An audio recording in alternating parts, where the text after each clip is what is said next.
Pessoal, e agora a gente vai aprender a calcular a taxa interna de retorno modificada na HP12C, tá? Só para a gente contextualizar o que é a TIR modificada. Bom, a gente tem um projeto, né, onde a gente tem um desembolso inicial, a gente tem os fluxos de caixa positivo, os fluxos de caixa negativo, e o cálculo da TIR tradicional vai nos dizer qual que é a taxa interna de retorno daquele projeto. Então, por exemplo, né, considerando esse fluxo aqui, onde eu tenho um desembolso de 100 e dois fluxos de caixa positivos ao final de 1 e 2 anos, de 55, 60 com 50, a minha TIR tradicional, taxa interna de retorno, é de 10%.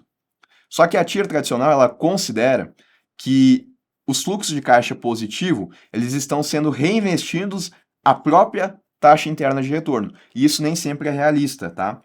Considerando que eu posso ter uma taxa de reinvestimento que seja diferente, e considerando, né, que o meu projeto também possa ter fluxos de caixa negativos que precisam ser financiados a uma taxa diferente à TIR, aí a gente pode fazer o uso da TIR modificada, aonde eu vou considerar uma taxa de reinvestimento e, se for o caso, uma taxa de financiamento que seja diferente à TIR, tá? No nosso exemplo aqui, o exemplo ele falou, tá?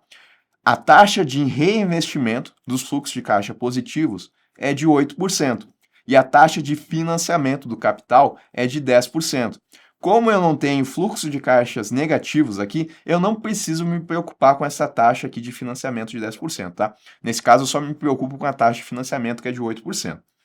E aí, se a gente fosse fazer manualmente essa conta, existe uma fórmula, tá? Aonde a gente vai levar a valor futuro os fluxos de caixa positivo, considerando a taxa de reinvestimento que foi dada, que é de 8%, e dividido, né, pelo valor presente dos fluxos de caixa negativos, considerando a taxa de financiamento. No nosso exemplo, a gente não precisa se preocupar aqui com fluxo de caixa negativo, porque a gente só tem o desembolso inicial, né? E aí a gente vai tirar a raiz quadrada, a raiz cúbica, a depender do número de períodos aqui que a gente está analisando. Aqui seria uma raiz quadrada. O resultado, né, fazendo isso manualmente, da nossa TIR modificada, ele dá aqui de aproximadamente 9,50%, um valor que é menor que a TIR tradicional.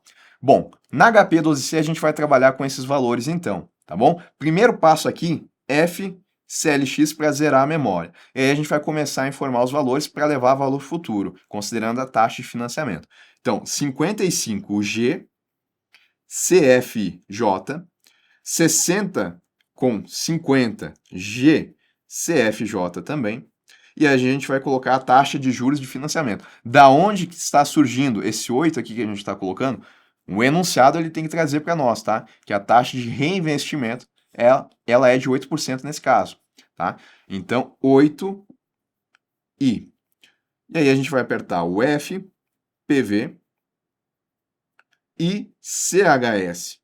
PV, tá?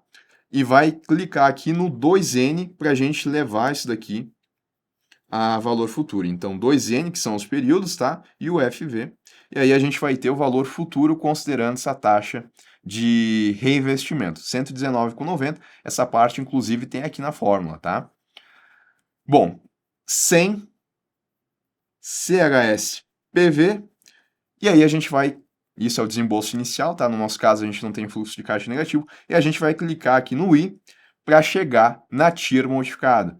Segundo HP12C aqui, tá? 9,49, na verdade, né? 9,50 aproximadamente. Então, esse é o valor da TIR modificada, que é um valor que, no nosso exemplo aqui, é menor do que a TIR tradicional, porque a TIR tradicional ela estava superestimada.